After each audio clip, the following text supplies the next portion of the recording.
అదే ఫస్ట్ అంటే she's paid opposite you కదా, సీత కదా రామరాజుకు. నువ్వు మాట్లాడితే బాగుంటుంది మాట. పేరు సినిమాలో చూస్తారు, ఫస్ట్ డే కలిసినప్పుడు ఎలా ఉందో అలా కాదు, ఫస్ట్ డే ఆవిడని కలిసినప్పుడు ఎలా ఉందని నేను ఫస్ట్ చెప్పాలి, నువ్వు ఫస్ట్ సినిమాటిక్ ఆర్డర్ కాదు ఇది, పేరు కదా. సో ఏమంటారు, నేను చెప్పేమంటాను, నువ్వు చెప్తే నేను. తారక్ చాలా ఇబ్బందిగా చాలా రోజులు కలిసిన తర్వాత ఒక అమ్మాయిని చాలా రోజుల తర్వాత కలుస్తున్నాను అని అలా ఫీల్ అయ్యాడు. నాకు ఫస్ట్ డే కలిసినప్పుడు నాకు ఏఎస్ఆర్ గెటప్ ఇచ్చారు, అల్లూరి సీతారామరాజు గెటప్. సో నేను అల్లూరి సీతారామరాజు గెటప్తో మాట్లాడడం, ఆయన గెటప్ని నేను ఫీల్ అవడమే నాకు పని ఎక్కువైపోయి ఈవిడతో నేను ఎక్కువ మాట్లాడలేదు.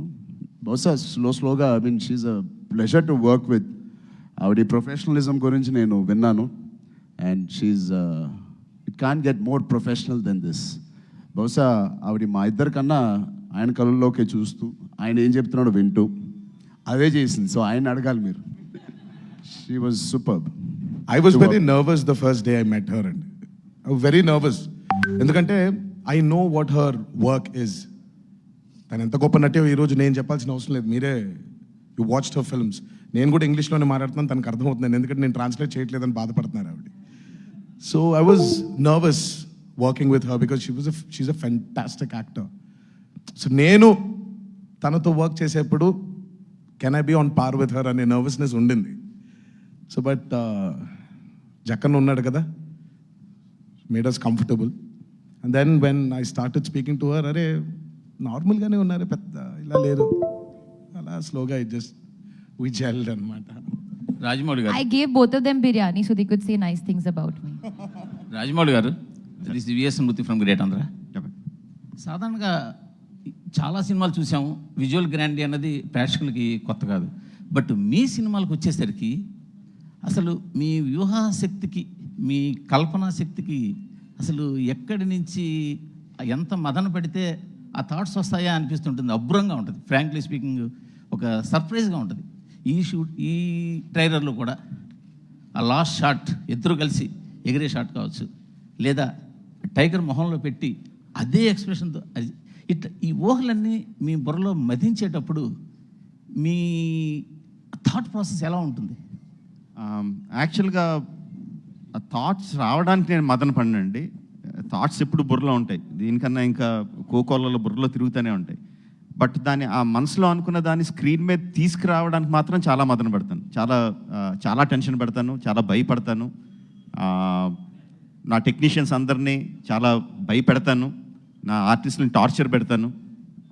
బట్ ఆ మనసులో ఉన్న థాట్ చాలామందికి ఉంటుందండి, చాలా ఈజీగా అందరికీ, మీకు ఉంటుంది, నాకు ఉంటుంది, అందరికీ ఉంటుంది, మనసులో థాట్ అందరికీ ఉంటుంది. బట్ దాన్ని ఎగ్జిక్యూట్ చేయడానికి మాత్రం చాలా కష్టం. Luckily I have fantastic actors, I have fantastic technicians.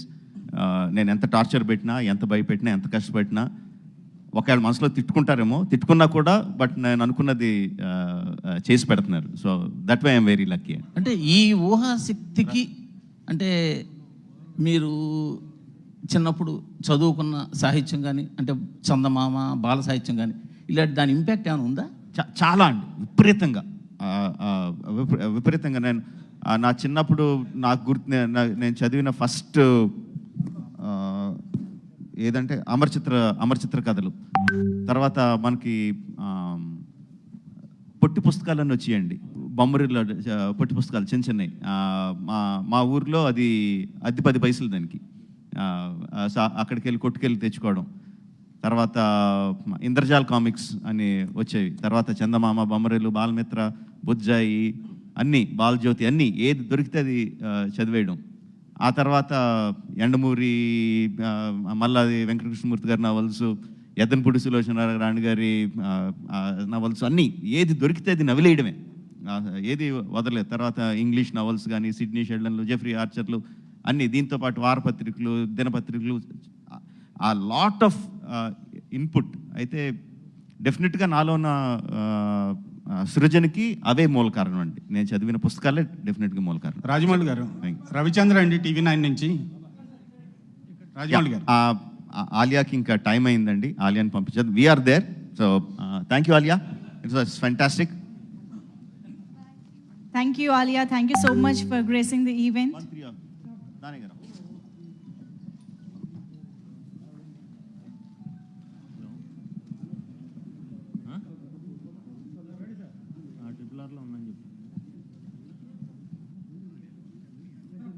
Event managers ఒక ఛానల్ నుంచి ఒకరిని అడగమానండి, ముగ్గురు నలుగురు అడుగుతూ 2 క్వశ్చన్స్ అడుగుతున్నారు. చెప్పండి అది.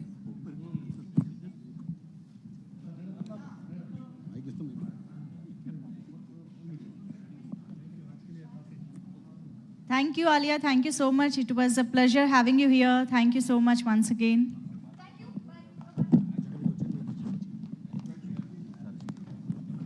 Okay, so we can continue. Charan గారు, రాజమౌళి గారు. చరణ్ గారు ఇక్కడ సురేష్ అండి, V6 న్యూస్ ఛానల్ నుంచి.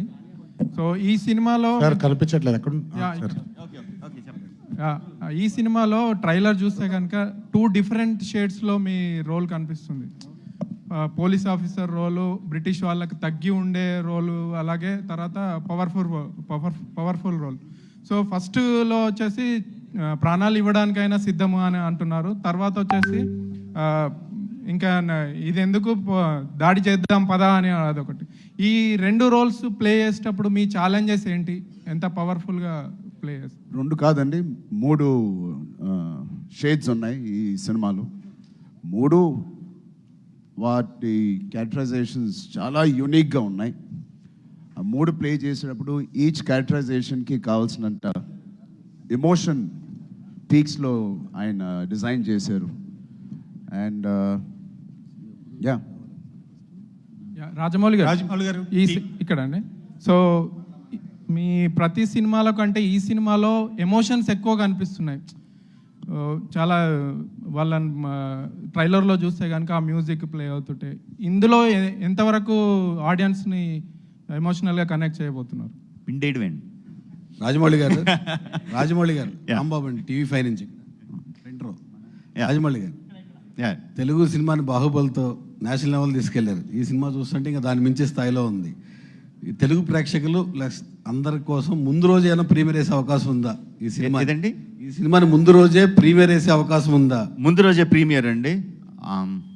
ఒక నిమిషం.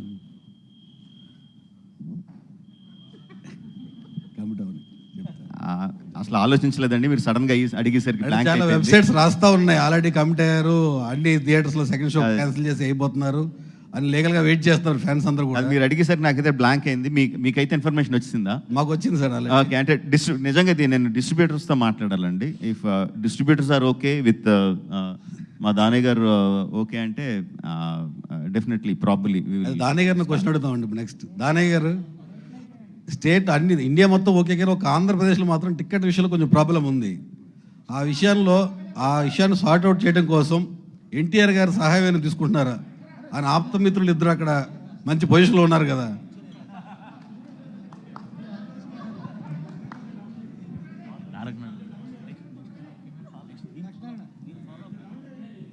మొదటగా మీడియా వారందరికీ నమస్కారం అండి. రాంబాబు గారు అడిగిన క్వశ్చన్కి, ఇప్పుడు ఆంధ్ర గవర్నమెంట్లో రేట్లు తగ్గించారు. అది ఏ సినిమాకి వర్కౌట్ కాదు, పెద్ద సినిమాలకి, బికాజ్ ఆఫ్. అయితే స్టిల్ మేము ట్రై చేస్తున్నాం ఇంకా గవర్నమెంట్ పాజిటివ్గా స్పందిస్తుందని ఎదురు చూస్తున్నామండి. రాజమౌళి గారు, TV9 నుంచి రవిచంద్ర సార్. సరే, ఇండియా 1920 అన్నారు. చరిత్రలో భీమ్ అలాగే అల్లూరి సీతారామరాజు వీళ్ళిద్దరు కలిసినట్లుగా ఎక్కడ ఆధారాలు లేవు. మీరు దాన్ని ఫిక్షన్ చేస్తున్నారు. ఎంతవరకు లిబర్టీ తీసుకున్నారు? అలాగే భావితరాలకి వీళ్ళిద్దరు గురించి కొత్త చరిత్రని అందించబోతున్నారా, లేదా ఉన్న చరిత్రని ఏమన్నా లేదండి. ఇది యాక్చువల్గా బిగినింగ్ మొదలు పెట్టినప్పుడు కూడా చెప్పానండి, కంప్లీట్లీ ఫిక్షన్. ఇందులో అసలు చరిత్రకు సంబంధించిన సంఘటనలు కానీ, చరిత్రలో జరిగిన విషయాలు కానీ ఏది కూడా ఈ సినిమాలో లేదండి. వాళ్ళు కనిపించని 3-4 సంవత్సరాల్లో వాళ్ళ మధ్యన ఏదన్నా ఒక రిలేషన్షిప్ స్టార్ట్ అయి ఉంటే అన్న కంప్లీట్ ఫిక్షనల్ థాట్ మీద ఇది వెళ్ళని తప్పితే అసలు ఇందులో అసలు చారిత్రాత్మక ఆధారాలు చరిత్రకు అసలు చరిత్ర కాదండి. It's fiction, completely fiction. Rajamouli గారు కూడా పునర్జన్మల ప్రస్తావన అలాంటిది ఏమన్నా ఉంటుంది? లేదండి, పునర్జన్మల గురించి ఏమీ లేదు. రాజమౌళి గారు, ప్రభు ఫ్రమ్ సుమన్ టీవీ.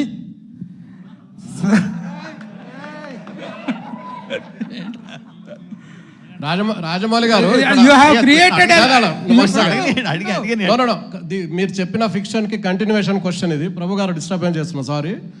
కొమరం భీము గురించి చెప్తున్నప్పుడు కొమరం భీముకు సంబంధించిన వాళ్ళ దగ్గర వెళ్ళి హోంవర్క్ చేయడం కానీ ఒకటి, లేదా జోడేఘాట్కి వెళ్ళి షూటింగ్ ఏమైనా చేయడం జరిగింది, అట్లాంటిది ఏమైనా జరిగిందా? లేదండి, అంటే ఇప్పుడు నేను బయోపిక్ తీస్తున్నాను అనుకోండి, వాళ్ళకి సంబంధించిన కథ చేస్తున్నాను అనుకోండి, సో డెఫినెట్గా I have to meet them, I have to know about వాళ్ళ పర్స్పెక్టివ్లో అసలు వాళ్ళు ఎలా చూస్తున్నారో అదంతా నేను తెలుసుకోవాలి, వాళ్ళ దగ్గరికి వెళ్ళి చేయాలి. బట్ నేను యాంగిలే టచ్ చేయట్లేదు అసలు. కథే మొత్తం 95% కథ అంతా ఢిల్లీలో జరిగేది, ఇక్కడ జరిగేది కాదు. సో ఆ కైండ్ ఆఫ్ స్టడీ చేయలేదండి. బట్ మా స్టడీ అంతా ఇందాక తారక్ కానీ చరణ్ కానీ చెప్తుంటే, నేను ప్రిపరేషన్ అని ఏదైతే చెప్తున్నారంటే, ఒక ట్రైబల్ జాతి ఆ రోజుల్లో ఆదిలాబాద్లో ఉండే ట్రైబల్స్ ఎలా ఉండేవారు అంటే, వాళ్ళ కట్టు బొట్టు వ్యవహారం దాని గురించి కాదండి, వాళ్ళ మానసిక స్థితి. ఒకప్పుడు ఒక రాజ్యంగా వెలిగిన గోండు జాతి even before 1900s they had Gond సామ్రాజ్యం ఉండింది వాళ్ళకి. అలా ఉన్న వాళ్ళు తర్వాత అది పతనం అయిపోయి చాలా ఆపరేషన్ గురయ్యి నైజాం రూల్లో వాళ్ళు చాలా అన్యాయానికి గురి కాబడ్డారు.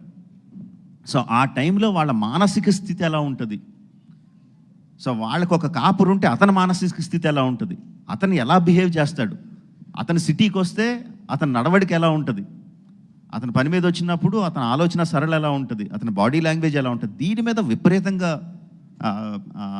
ఎక్సర్సైజ్ చేసామండి. లైక్ వైజ్ అల్లూరి సీతారామరాజు గారి గురించి, ఆ పాత్రల గురించి, ఆయన కథ గురించి, జరిగే సంఘటనల గురించి కాదు, he's a well learned man. పురాణాలు ఇతిహాసాలు అంతా చదువుకునే వ్యక్తి, యోగి, ఆయన యోగ సాధన చేసిన యోగి. అలాంటి ఆయన ఏ విధంగా బిహేవ్ చేస్తాడు ఒక జనప్రపంచంలోకి వచ్చి వేరే దాంట్లోకి వస్తే, అగైన్ నేను అల్లూరి సీతారామరాజు గురించి మాట్లాడలేదు, ఆ వ్యక్తిత్వం గురించి మాట్లాడుతున్నా. ఎన్ని కష్టాలు వచ్చినా ఎంత గుంభనంగా ఉంటాడు, ఎంత స్థితప్రజ్ఞతతో ఉంటాడు, దాని మీద మ్యాక్సిమం వర్కౌట్ చేసామండి. సో మా ఎక్సర్సైజ్ అంతా కూడా ఆ వ్యక్తిత్వాల మీద, పాత్రల మీద, వాళ్ళ ప్రవర్తన మీద కానీ హిస్టరీ మీద కాదండి. ముస్లిం రాజమౌళి గారు, ముస్లిం టోపీ పెట్టుకోవడం కంటిన్యూ ఉంటుందా అండి ఇందులో? ఏదండి, మీరు ఇంతకు ముందు ట్రైలర్లో చూపించినట్టు కొమరం భీమ్ క్యారెక్టర్లో ముస్లిం క్యాప్ కనిపిస్తుంది. అవును. సో అది కంటిన్యూ ఉంటుందా ఇందులో? చూడండి, మీరు సినిమాలు చూస్తారుగా, అజయ్ దేవ్గన్ క్యారెక్టర్ ఎట్లా ఉంటుంది మరి వీళ్ళ మధ్యలో? మీరు ట్రైలర్లో ఇంతకన్నా కథ ఇంకెవరన్నా చెప్తారా చెప్పండి? సినిమా ముందు ఇంకెవరైనా ఇంత కథ చెప్తారా చెప్పండి? అంత చెప్పిన తర్వాత కూడా ఇంక మొత్తం మీరు స్క్రిప్ట్ బుక్ ఇచ్చేయమంటున్నారు మీకు. రాజమౌళి గారు, మీరు ఏమీ చెప్పలేదు, you have created a lot of confusion. Thank you అండి. Very successfully you have given a confusion. ఎందుకంటే 2 డిఫరెంట్ టైం పీరియడ్స్లో ఉన్నటువంటి కొమరం భీమ్ అండ్ అల్లూరి సీతారామరాజును కలిపి సినిమా తీస్తున్నాం అని చెప్పి ఫస్ట్ నుంచి have given the impression.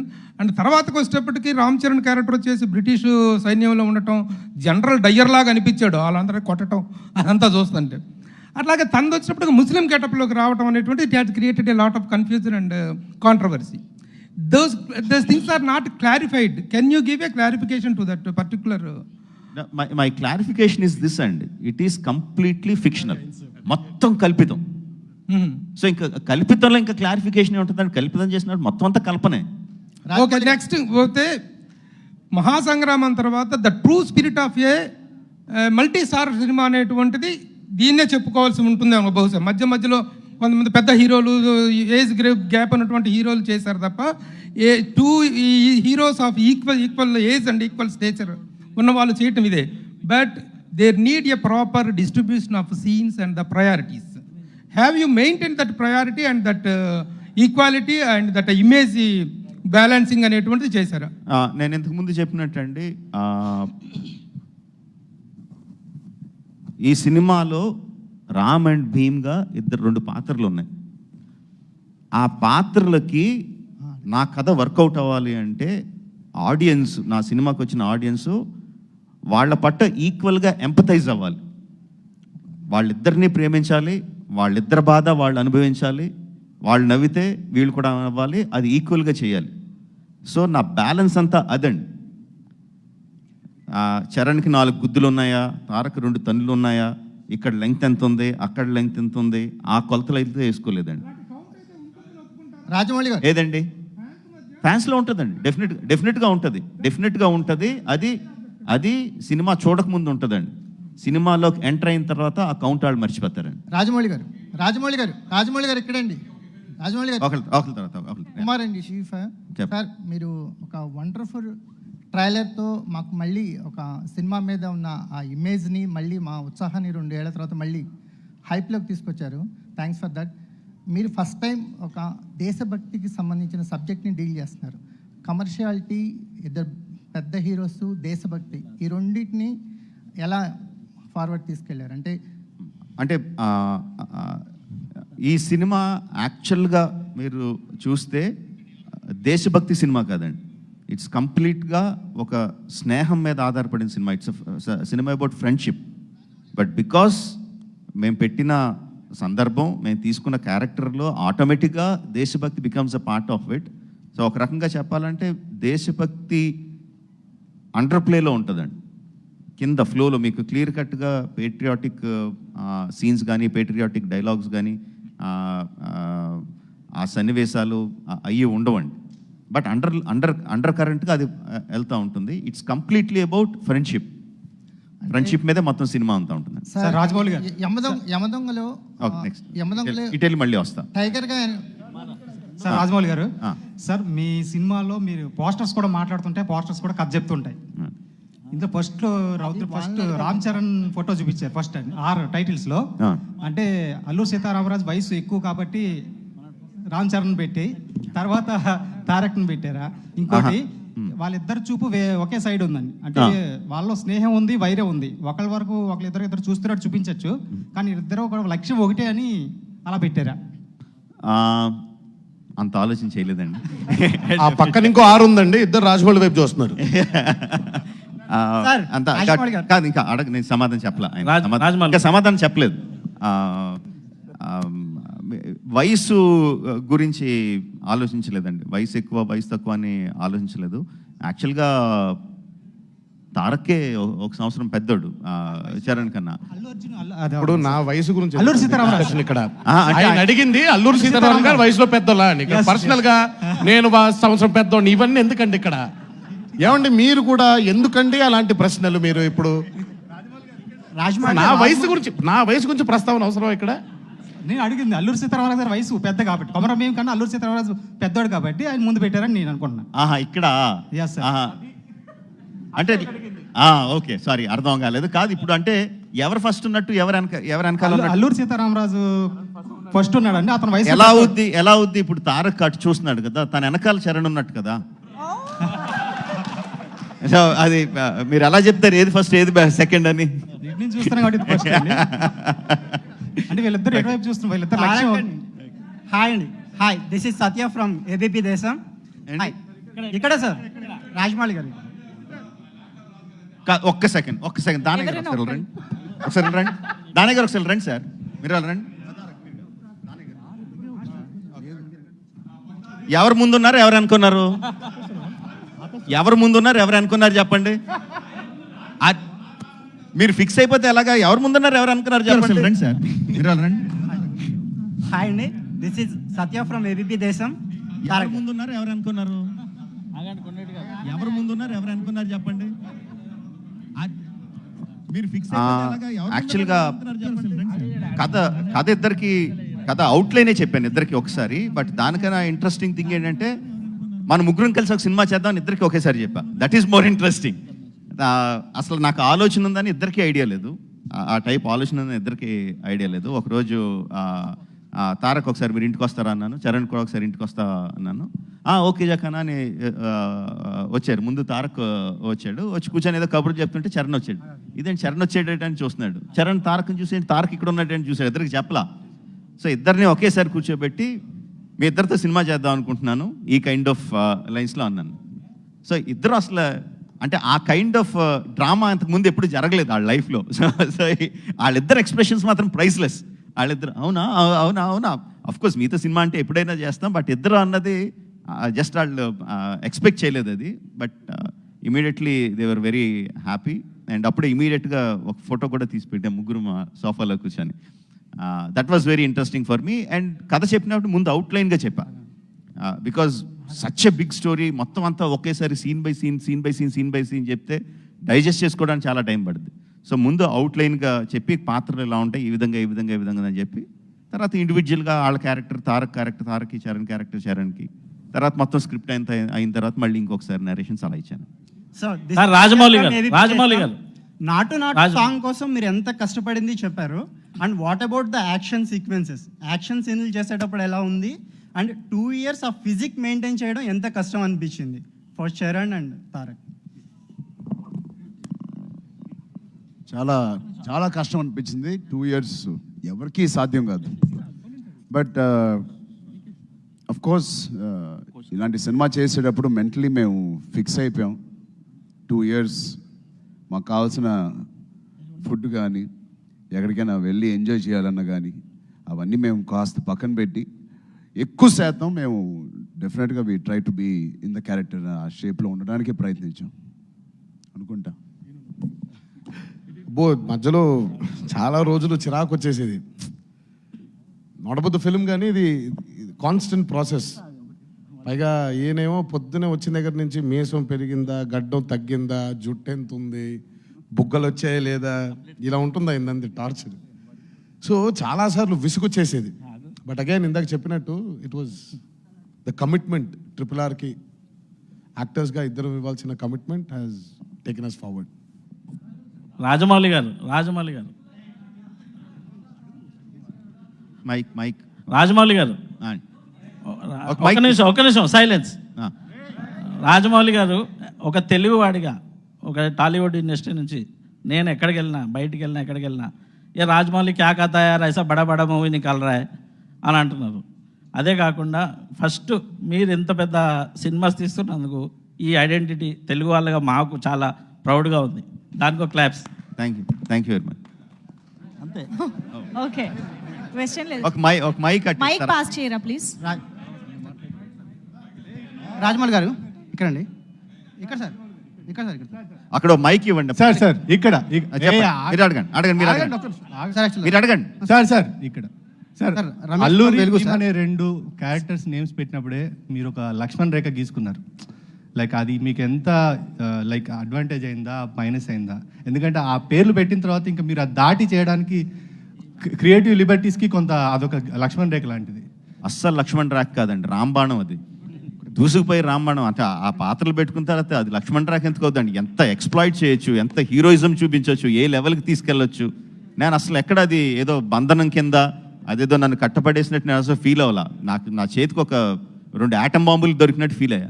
But sir నాటు సాంగ్ రిలీజ్ అయ్యాక 2 మహానుభావులతో ఇలా స్టెప్ వేయించారని కొంతమంది దగ్గర నుంచి విమర్శలు వచ్చాయి.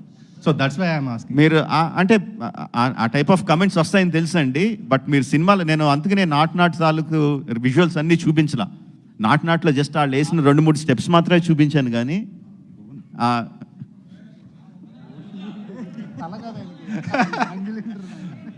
సార్ ప్లీజ్ అదే 2-3 విజువల్స్ చూపించాను కానీ అందులో ఏం జరుగుతుందో చూపించలా. బట్ ఒకసారి చూసినప్పుడు అంత నాటు స్టెప్లో కూడా, అంత నాటు పాటలో కూడా ఒక ఎమోషన్, అండర్లయింగ్ ఒక ఎమోషన్ ఉంటుందండి. ఆ ఎమోషన్ లేకుండా నేను అసలు ఏది చేయడం కూడా నాకు చేత కాదు. బట్ మీరు సినిమా చూసినప్పుడు విపరీతంగా ఎంజాయ్ చేస్తారు ఎమోషనల్లీ. 2 హీరోలు డాన్స్ చేస్తున్నారు అన్నది అసలు 2 స్వతంత్ర సమర యోధుల పేర్లు పెట్టుకున్న పాత్రలో డాన్స్ చేస్తున్నాయన్న థాట్ కూడా రాదు మీకు. సార్ మీరు వీళ్ళిద్దరు గొప్ప నటులకు కూడా మీరు చాలా ఎక్స్ప్లెయిన్ చేసి చెప్పారు. మనం మేకింగ్ వీడియోస్లో చూస్తే లైక్ మీరే బాణాలు వేశారు, మీరే లైక్ ఆ ఈటలు ఇసిరారు. సో ఈ ఇద్దరి గొప్ప నటులకు కూడా అంత వివరించాల్సి వచ్చిందా? లేదండి, యాక్చువల్గా నేను వాళ్ళకి నటించి చూపించడం యాక్చువల్గా ఉండదండి. బేసిక్గా ఏముంటుందంటే కెమెరామెన్కి చెప్పడానికి, లైటింగ్ చేయడానికి, ఇదిగో ఇక్కడ కెమెరా ఇక్కడి నుంచి ఇక్కడ పెట్టుకోండి, ఆ టైంలో హీరో ఇలా నడుచుకుంటూ వస్తాడు, ఇలా ఈ టైంలో ఎలా తిరుగుతాడని చెప్పడానికి చూపించినప్పుడు చూపిస్తాను. కానీ తారక్ మీరు ఎలా యాక్ట్ చేయండి, చరణ్ ఇలా యాక్ట్ చేయని చెప్పి నేను చెప్పను. సార్ రాజమౌళి తారక్ గారు ఒక్క క్వశ్చన్. సార్ తారక్ గారు ప్లీజ్ ఒక్క క్వశ్చన్. సార్ అందరూ ఒకసారి మొత్తం మీరే అడుగుతున్నారు, మళ్ళీ ఉంటాను కదా, మీరు అడగ. సార్ మైక్ ఇవ్వండి, ఒక మైక్ తీసుకుంటే దాని నుంచి మైక్ ఇవ్వండి.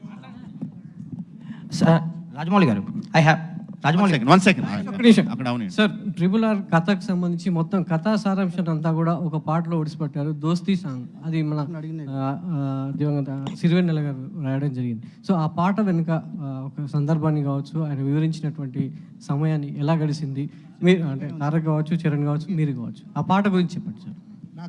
దోస్తీ సాంగ్ కరెక్ట్గా వినిపించలేదు. అర్థం కాల ఏమన్నారు? దోస్తీ సాంగ్ గురించి దోస్తీ సాంగ్ సంబంధించి సిరివెన్నెల గారితో ఆ పాట సందర్భం ఎలా జరిగింది, ఆ పాట రాయడం వెనుక అదంతా అయిందే. అంటే అంటే అది చెప్తే నేను మళ్ళీ కథలో చాలా రివీల్ చేయాల్సి ఉంటుంది. సో ఆబ్వియస్లీ చెప్పలేను. బట్ శాస్త్రి గారితో జర్నీ విల్ బి ఫ్యాంటాస్టిక్ అండి. ఆయనకి ఇక్కడ ఇలా సాంగ్ వస్తుంది, ఈ సిచ్యువేషను రాసేయండి అంటే అవతల పొమ్మంటారు. మొత్తం ఆయనకి కథ ఏంటో చెప్పాలి, పాత్రలు ఏంటో చెప్పాలి, ఆ పాత్రలు ఆ సందర్భంలో వాళ్ళ మెంటల్ ఏ స్టేట్లో ఉన్నారో, ఆ పాట వచ్చేసరికి ఏ మెంటల్ స్టేట్లో ఉన్నారో చెప్పాలి. అంతా చెప్పిన తర్వాత ఆయన మొత్తం అంతా రంగరించుకొని ఆలోచించుకొని ఆయన కలంలోంచి దాని తాలూకు పాట వస్తుందండి. మిగతా లిరిక్ రైటర్స్తో పాట రాయించుకోవడం వేరు, శాస్త్రి గారితో రాయించుకోవడం వేరు. శాస్త్రి గారితో పాట రాయించుకోవడం అంటే మినిమం 2-3 months ఇవ్వాలి ఆయనకి. నాకైతే, మిగతా వాళ్ళకి ఎలా రాస్తారో తెలీదు, నాకైతే మాత్రం అసలు అంతకన్నా తక్కువ టైం అయితే అసలు తారక్ గారు ఒక క్వశ్చన్ ఇందాక రిలేటెడ్. మీరు ఎక్సర్సైజ్ చేస్తున్నప్పుడు బాగా హార్డ్గా ఉంది, బాగా ఇబ్బంది పెట్టాడు, ఇసుకు పుట్టింది అన్నారు కదా, ఆ గడ్డం మీసం అని. దాన్ని మీ ఇద్దరు చనువుతో చెప్పడం కదా, చేయి చూపి నువ్వు కూడా రా, నువ్వు కూడా చేయి అని అట్లా ఏమైనా సరదా సంభాషణలు కానీ, ఆయన మీరు ఇబ్బంది పెడతాం కానీ, ఎక్సర్సైజ్ చేయించడం కానీ ఏమైనా జరిగిందా? అది మనం చెప్పక్కర్లేదండి. ఆల్రెడీ ఆయన కూడా ఇన్స్పైర్ చేసుకుంటూ ఉంటాడు, మమ్మల్ని ఇన్స్పైర్ చేస్తూ ఉంటాడు దర్శకుడిగా. మనకి కమిట్మెంట్ లేదు, ఆయన కమిట్మెంట్ కోల్పోవడం ఉండదు. ఆయనే ఆల్రెడీ చాలా కమిటెడ్గా ఉండి మాకు ఇన్స్పిరేషన్ ఇస్తూ ఉంటారు. ఈ దీని గురించి మామూలుగానే చాలా సరదాగా ఉంటుంది ఆయనతో. రాజమౌళి గారు ఇక్కడ నేను రాధా అండి, భారత్ టుడే టీవీ నుంచి. ముందుగా మీ అందరికీ కంగ్రాచులేషన్స్ సార్. తెలుగువాడిగా రోమాలు నెక్కబొడుచుకునే ట్రైలర్ రిలీజ్ చేశారు. 3 సంవత్సరాల నిరీక్షణ 3 నిమిషాల్లో చెదరగొట్టేశారు. జక్కన్న అనే పేరు చరిత్రలో సోషల్ బుక్లో చదువుకోవడం తప్ప మేము ఆయన్ని ఎక్కడ చూడలే. ఈ పేరు మీరు పెట్టుకున్నందుకు ప్రతి పాత్రని చెక్కి మా ముందుకు తీసుకొచ్చారు. ఈ కాలంలో మీ టైంలో మేము ఒక జర్నలిస్ట్గా ఉండటం చాలా గర్వంగా ఫీల్ అవుతున్నాం. ముగ్గురికి 3 ఆర్లు, ఆ 3 ఆర్లకి తగ్గట్టుగా ట్రిపుల్ ఆర్ని ఎక్కడికో తీసుకెళ్ళిపోయారు. ముందుగా కంగ్రాచులేషన్స్ సార్. థ్యాంక్ యూ అండి, థ్యాంక్ యూ సార్. రాజమౌళి గారు sir, this is Rajesh Manne sir. Ramesh from వెలుగు సార్. సార్ యాక్చువల్గా సార్ బాహుబలితో సహా మీ ప్రతి సినిమాలో మిగతా కొంచెం సైలెంట్గా ఉండరా, వినపట్లేదు. అక్కడ అడుగుతున్నారు, ఒక్క సెకండ్ ప్లీజ్. సార్ బాహుబలితో సహా మీ ప్రతి సినిమాలో యాక్షన్ సీన్స్ ఎంత గ్రామర్గా తీస్తారో, రొమాంటిక్ సీన్ అంత గ్లామర్గా తీస్తారు. ఈ సినిమాలో అలాంటివి ఏమైనా ఎక్స్పెక్ట్ చేయొచ్చా? ఈ సినిమాలో రొమాన్స్ కాదండి, బ్రొమాన్స్ ఉంటుంది. ఒక క్వశ్చన్ బ్రహ్మాండంగా ఉంటుంది. ఓహో, ఇద్దరు ఫ్రెండ్స్ మధ్యన ఈ విధంగా కూడా తీయచ్చా అనేది మాత్రం మీరు అసలు రొమాన్స్ లేదే అన్న ఆలోచన కూడా రాదు మీకు.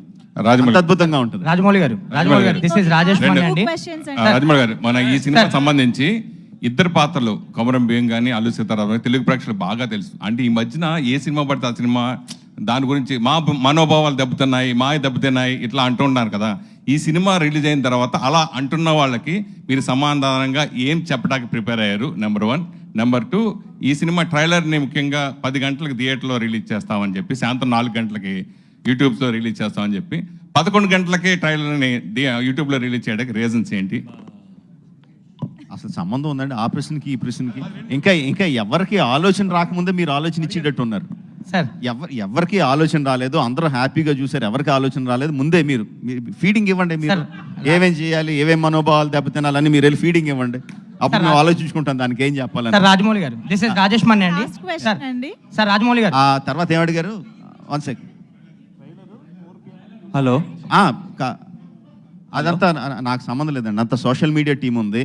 ఆ సోషల్ మీడియా టీం ఉందని వాళ్ళని పట్టుకోండి. బట్ యాక్చువల్గా 10 o'clock రిలీజ్ చేసి కొంచెం గ్యాప్తో అయితే రిలీజ్ చేద్దాం అనుకున్నాం అండి. 4కి రిలీజ్ చేద్దాం అనుకున్నాం. బట్ మరీ టూ మచ్ క్లారిటీతో యూట్యూబ్లో వచ్చేస్తే డెఫినెట్గా సినిమాకి వెళ్ళిన వాళ్ళు ఆ ఉత్సాహంతో తీస్తారు, అది మనం ఆపలేం.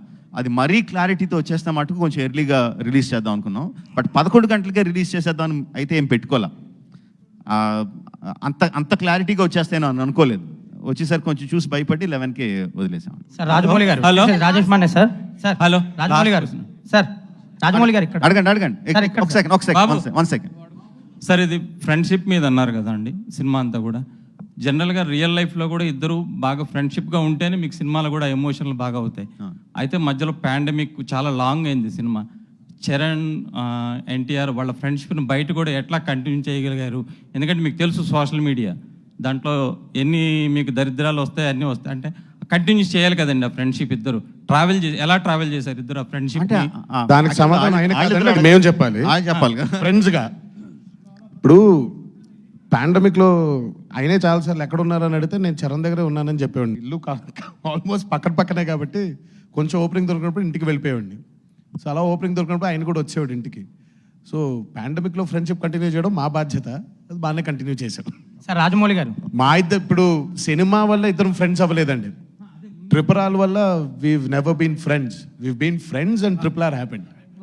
ఎన్టీఆర్ గారు లాస్ట్. రాజమౌళి గారు, సార్ రాజమౌళి గారు, one more time. NTR garu last. And మాది ఎలాంటి స్నేహం అని మీకు చెప్పాలంటే అది బహుశా ఇలాంటి చిన్న విభేదాలు, చిన్న గాసిప్స్ ఆర్ మా ఇంట్లో మా ఇద్దరికి ఏమైనా చిన్న విభేదాలు వచ్చినా, ఒక ఫ్రెండ్స్ అన్నా ఫాదర్ అండ్ సన్ అన్నా ఏవైనా మాకు చిన్న విభేదాలు వస్తాయి.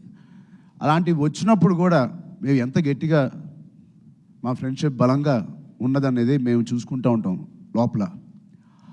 దాని తర్వాత కూడా మేము సస్టైన్ అవ్వగలిగితే దట్ ఈస్ ట్రూ ఫ్రెండ్షిప్.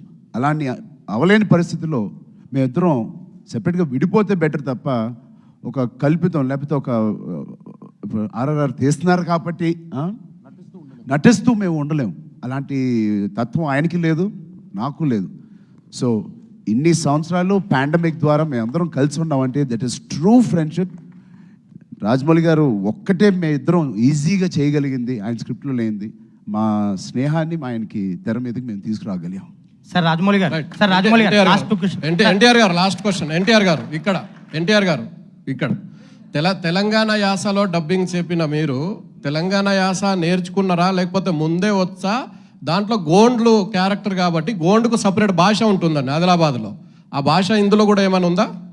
అంటే ఇప్పుడు 1920లో జరిగేటువంటి కథ ఇది. సో 1920లో తెలంగాణలో ఎలాంటి డైలెక్ట్తో ఎలాంటి డిక్షన్తో మాట్లాడేవారో ఆయన మాకు డైలాగ్ రూపంలో ఇచ్చారు.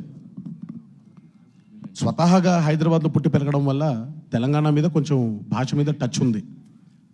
సో ఈ డైలెక్ట్ 1920లో ఇప్పుడు వారి అనే మాటలు కొన్ని ఈరోజు వాడుక భాషలో తెలంగాణలో వారి అనే మాటలు మాట్లాడట్లేదు, కానీ అప్పట్లో వారి. సో అలాంటి మాటలు అవన్నీ వచ్చినప్పుడు దానికి కరెక్ట్ చేయడానికి డైరెక్టర్గా ఆయన ఎప్పుడూ ఉన్నారు. స్వతహాగా భాష మీద కొంచెం ఇక్కడే ఉండడం వల్ల, కమాండ్ ఉండడం వల్ల కొంచెం ఈజీగా ఉండిందండి. సార్ రాజమౌళి గారు, లాస్ట్ 2 క్వశ్చన్స్ అండి సార్. ఇప్పుడు మీరు as you just referred that pandemic is a common crisis across the globe and that happen to be a challenge for each and everybody. Apart from that and in addition to that you had a set of challenges during making this film. ఎందుకంటే ఇద్దరు అతి భయంకరమైన mass following ఉన్న super stars ఇద్దరు పక్కన, అవతల వాళ్ళు చేస్తున్న క్యారెక్టర్లు చూస్తే అవి ఒరిజినల్ రియల్ క్యారెక్టర్ల హిస్టరీలో, but they are fantasised again. ఇది ఒక రిస్కీ సింటాక్స్ టోటల్గా. ఇందులో అగైన్ ఇప్పుడు అంతవరకు మీ ట్రైలర్ అయితే మాత్రం it created ripples, there is no doubt about it. It is fantastic. ఇది దీన్ని మించిన ట్రైలర్ లేదన్నట్టుగా వచ్చింది. But still there is time to paint the town red. 17వ తారీఖు రిలీజ్ ఉంది.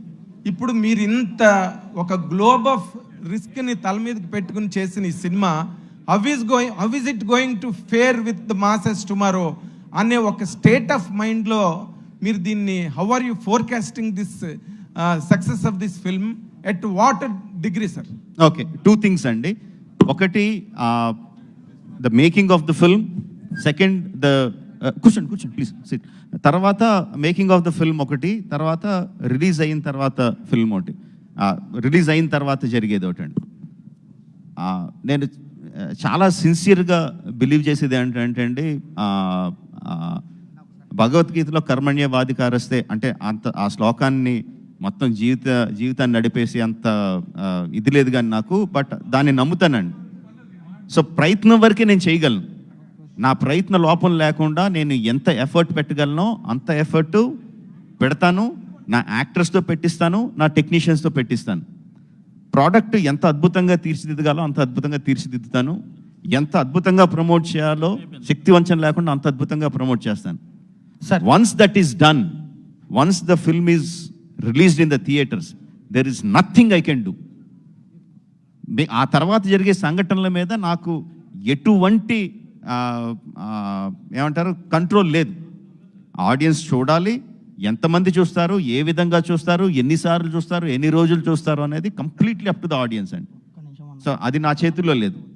సినిమా మేకింగ్లో అంటారా, ఇప్పటివరకు మాట్లాడాను వాళ్ళిద్దరూ ఎంత మంచి ఫ్రెండ్స్, దాని మూలంగా నా సినిమా ప్రేక్షకులకి ఎంత అద్భుతంగా రీచ్ అవుతుంది అని.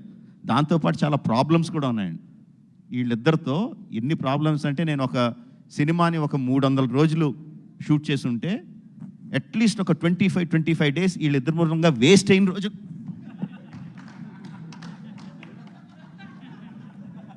వీళ్ళిద్దరి మూలంగా వేస్ట్ అయిన రోజులు ఒక 20 రోజులు ఉంటాయి. ఎగ్జాక్ట్లీ ఇదే 30 ఏళ్ళు పైన వచ్చిన ఇద్దరికి పెళ్ళిళ్ళు వెనకాల బోల్డ్ అంత ఫ్యాన్ ఫాలోయింగ్, లక్షల కోట్ల మంది ఫ్యాన్ ఫాలోయింగ్, అన్నా చచ్చిపోతా అని ఫ్యాన్ ఫాలోయింగ్ ఉంది. సెట్లో జక్కన్న చరణ్ గిల్లుతున్నాడు అన్న వచ్చి కంప్లైంట్ చేస్తాడు. ఈయనేమో ఒక అమాయకుని ఎక్స్ప్రెషన్, లేదే నేను నా లైన్స్ చూసుకుంటున్నానే అంటాడు. లేదు జక్కన్న గిల్లేడు అంటాడు. నేను గిల్లేదు సార్ అంటాడు. ఎగ్జాజరేషన్ లేకుండా 10-15 నిమిషాలు వెళ్తా ఉంటుందండి. చూడలేదా మీరు? ఎప్పుడు ఆపాలి? మీరు చూడలేదా? మీరు చూడలేదా? చూసి ఏం చేశారు? పెదరాయిలో మీరు అక్కడ కూర్చొని ఏం చేశారు? నవ్వడం తప్ప. ఈ రోజు ఇక్కడ కూర్చొని ఏడుస్తున్నారండి. ఆ రోజు నవ్వడం తప్ప. ఆ రోజు ఏం చేశారు? ఆపారా? నా మీద దాడిని ఆపారా మీరు? ఖండించారా మీరు? హలో నా మీద ఆయన దాడి చేస్తుంటే ఆపారా మీరు? ఎవరు దాడి చేశారు? ఏది ఎవరు దాడి చేశారు? ఆగండి అనుకుంటే అక్కడ తగిలింది. అది ఎవరు దాడి చేశారు చెప్పు, అదే అడుగుతున్నావు. అదిగో సార్ రాజమౌళి గారు, రాజమౌళి గారు రాజమౌళి గారు చెప్పండి sir. This is Rajesh Manne. I have 2 questions sir. Last please sir. Sudarshan మొన్న ట్రైలర్ లాంచ్లో సుదర్శన్ కానీ మిగతా థియేటర్స్లో కానీ చరణ్ గారి ఫ్యాన్స్ కానీ తారక్ గారి ఫ్యాన్స్ కానీ కంబైన్లీ చూశారు. ఒక మంచి హెల్దీ అట్మాస్ఫియర్ ఉండేది. సో ఒక హెల్దీ మల్టీ స్టారర్కి ఇది ఒక మంచి మొట్టమొదటి అనుకోవచ్చా ఈ సినిమా నుంచి? తొలి అడుగు అనుకో. హోప్ఫుల్లీ అండి, వెరీ హోప్ఫుల్. ఎందుకంటే కథకులుగా మీరు ఏ రైటర్ నన్ను అడగండి, ప్రతి ఒక్కళ్ళ దగ్గర అద్భుతమైన కథలు ఉంటాయి. 2 హీరోస్ 3 హీరోస్ రాయడానికి అద్భుతమైన కథలు ఉంటాయి. హీరోస్ కూడా రెడీగా ఉన్నారు చేయడానికి. Mark my words, every hero is ready to do a multi starrer provided the character is good, provide the story is good. But భయం ఏంటంటే ఫ్యాన్స్ తీసుకుంటారా, ఫ్యాన్స్ చూస్తారా, ఫ్యాన్స్ కొట్టుకుంటారా అన్న భయం ఉంటుందండి. Once RRR releases and has a glorious run like we all hope for, I definitely feel more and more multi-stars వస్తాయని చెప్పి చాలా ప్రగాఢంగా నమ్ముతున్నాను, కోరుకుంటున్నాను. రెండు కూడా. చరణబాబు మా రాజమౌళి గారితో టార్చర్ మామూలుగా ఉండదని అందరికీ తెలిసిన విషయమే. కానీ మీరు ముఖ్యంగా త్రిపుర పక్కన చేస్తూనే ఓ పక్కనే మళ్ళీ ఇంకో సినిమా చేయడం అనేది మీరు ఎలా ఫీల్ అవుతున్నారు? తర్వాత మాట్లాడదాం సార్. ఇప్పుడు ఓన్లీ RRR గురించి మాట్లాడదాం ప్లీజ్. మనకి రిలీజ్ కి ముందు ఇంకా చాలా సందర్భాలు వస్తూనే ఉంటాయి ఇంటరాక్ట్ అవ్వడానికి. మనం మళ్ళీ ఒక సందర్భంలో మళ్ళీ కలుసుకుందాము. Thank you so much to the media for putting up such wonderful questions. We will have interviews and we will have interviews definitely. Thank you so much everybody on stage. NTR గారికి, చరణ్ గారికి, రాజమౌళి గారికి, దానయ్య గారికి ప్రత్యేక కృతజ్ఞతలు ఇక్కడ పార్టిసిపేట్ చేసినందుకు. Thank you so much.